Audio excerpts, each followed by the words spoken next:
Nouveau point de l'actualité sur cette info. Mesdames, Messieurs, bonjour. Et voici les titres. Le PDCI RDA est en deuil. Alphonse Djedje Madi est décédé. Une figure importante du parti dont le décès suscite déjà de nombreuses réactions dans le paysage politique ivoirien. Plus de 4000 nouveaux enseignants de mathématiques recrutés par l'État sont désormais prêts à rejoindre les collèges et les lycées du pays.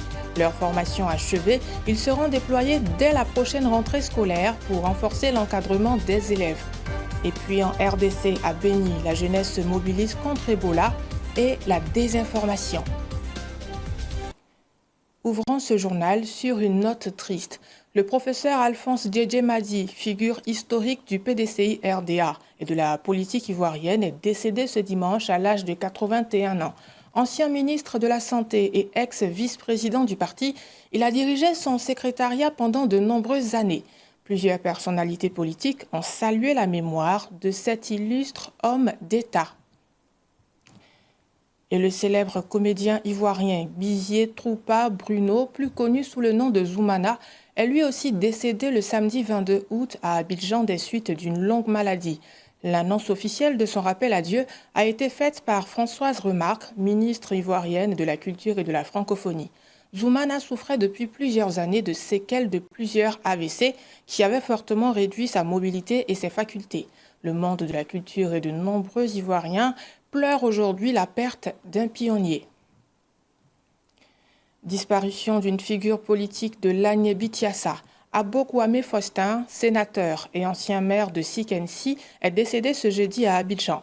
L'annonce a été faite par le Sénat ivoirien. Les causes de sa mort n'ont pas encore été révélées. Une disparition qui suscite l'émotion dans cette région du sud du pays.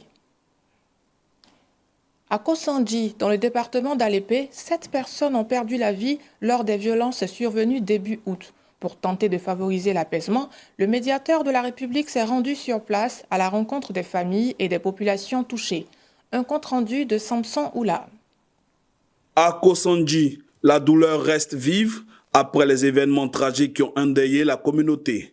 Selon les témoignages recueillis sur place, les violences opposant des membres des communautés autochtones et allogènes ont fait 7 morts, plusieurs blessés et une personne toujours portée disparue. C'est dans ce contexte que le médiateur de la République Gaoussou Touré a dépêché une délégation conduite par Sanogo Mamadou, directeur du renforcement de la cohésion sociale. Avant de se rendre dans le village, la délégation a rencontré les autorités administratives et sécuritaires d'Alépé et de Danguira. À Kosandji, elle a ensuite présenté les condoléances du médiateur aux familles endeuillées et exprimé son soutien aux blessés ainsi qu'à la famille de la personne portée disparue. Depuis l'attaque, il est allé au campement de lundi. Le mardi soir, il y a 9h, que je nous attaquer. Donc depuis qu'il est parti jusqu'à aujourd'hui, jusqu'au mercredi, on ne le voit pas. Jusqu'à aujourd'hui, on a fait plus de 4 fois la recherche, on ne le voit pas. On avait fait des sacrifices. Il n'y a pas de suite. Dans ça, nous sommes là, dans la tristesse. Sur la place publique, des vivres et une enveloppe ont été remis afin de soutenir les familles particulièrement éprouvées par cette tragédie. Je prends la parole au nom du médiateur de la République, M. Gaoussou Touré. D'accord. Qui nous a instruit, oui, à l'effet de nous rendre ici, dans le village de Kosandji, oui, parce qu'il a été éteint, oui, par une information. D'accord. Dans la matinée du 5, oui, tout le monde a appris ce qui s'est passé dans la nuit du 4, oui, dans le village de Kosandji. D'accord. Il ne pouvait pas rester indifférent. Oui. Et c'est pourquoi il nous a demandé de venir aujourd'hui, oui, apporter la compassion de l'institution, oui, à toute la population de Kosandji. D'accord. Et c'est dans ce cadre-là que nous sommes là aujourd'hui. Oui. Nous sommes venus dire Yako, oui, à la population. Oui.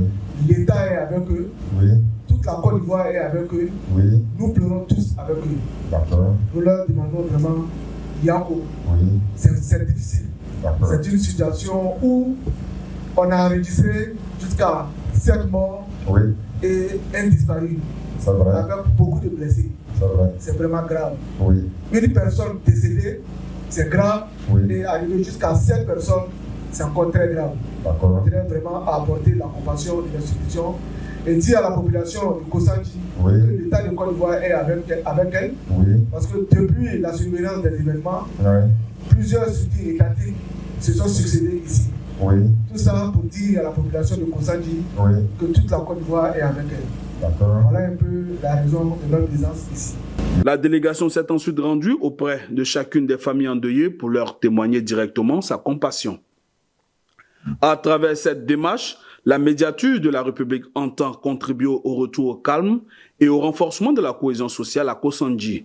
Un appel à privilégier le dialogue et le règlement pacifique des différends, alors que les causes exactes de ces violences restent encore à établir. Une date importante pour la communauté musulmane de Côte d'Ivoire. Le Maouloud sera célébré dans la nuit de lundi à mardi. À cette occasion, le mardi 25 août sera férié et chômé sur l'ensemble du territoire national. La décision a été annoncée ce vendredi par le ministère de l'Emploi, de la Protection sociale et de la formation professionnelle. Une mesure destinée à permettre aux fidèles de prendre part aux prières, enseignements religieux et rassemblements organisés pour commémorer la naissance du prophète Mohammed. Ils sont désormais prêts à prendre le chemin des salles de classe. Plus de 4000 nouveaux professeurs de mathématiques recrutés par l'État ivoirien en 2025 et 2026 vont rejoindre les collèges et lycées du pays dès la prochaine rentrée scolaire. La cérémonie de clôture de leur deuxième session de formation s'est tenue ce samedi au lycée technique et professionnel de Bimpe sous la présidence de la ministre de l'Éducation nationale, de l'alphabétisation et de l'enseignement technique. Le compte-rendu de Fatou Kaloga.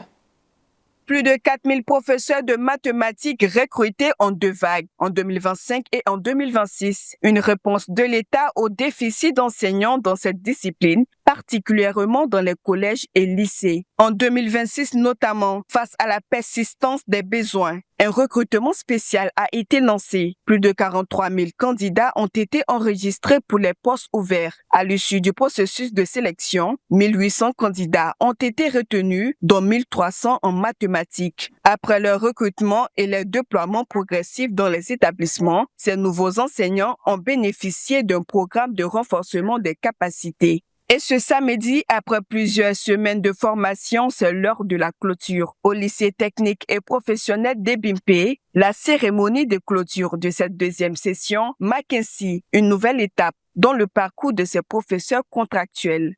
Il est également important de noter que le recrutement de 2026 a la particularité d'avoir résorbé un déficit énorme d'enseignants de mathématiques et de physique-chimie qui perdurait depuis plus de 30 ans. Ainsi, le recrutement de 2026, initié par M. le ministre, permet aujourd'hui de donner les mêmes chances de réussite dans les disciplines scientifiques à tous les enfants de Côte d'Ivoire. Pour ces nouveaux professeurs, cette formation aura été une étape importante dans leur entrée définitive dans le métier. Durant les différentes sessions, ils ont pu renforcer leurs connaissances en mathématiques, mais aussi consolider leur méthode d'enseignement. Après cette expérience, place maintenant à la classe et aux réalités du terrain. Nous vous réitérons notre engagement d'être des enseignants modèles. Nous vous réitérons l'engagement de continuer inlassablement à apprendre et à placer dans toutes circonstances l'intérêt supérieur de nos élèves au cœur de nos préoccupations. Monsieur le ministre, par ma modeste voix, l'ensemble de la promotion 2026 prend ici l'engagement solennel de ne pas vous décevoir. Nous vous disons d'une seule voix, merci, Monsieur le ministre. Nous disons merci au gouvernement, merci à son Excellence, Monsieur le Président. Présidée par le ministre de l'Éducation nationale, de l'alphabétisation et de l'enseignement technique, la rencontre a été l'occasion de rappeler aux nouveaux enseignants leurs responsabilités, transformer les compétences acquises en meilleures pratiques dans les classes.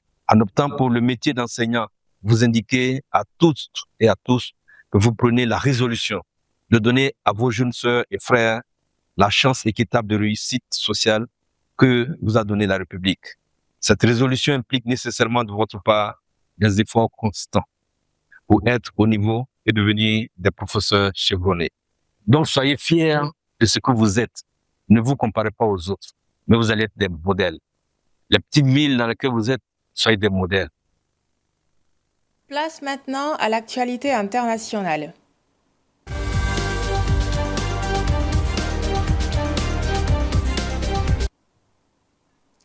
À Beni, dans l'est de la République démocratique du Congo, des jeunes se mobilisent à vélo et à pied pour sensibiliser la population à la menace Ebola.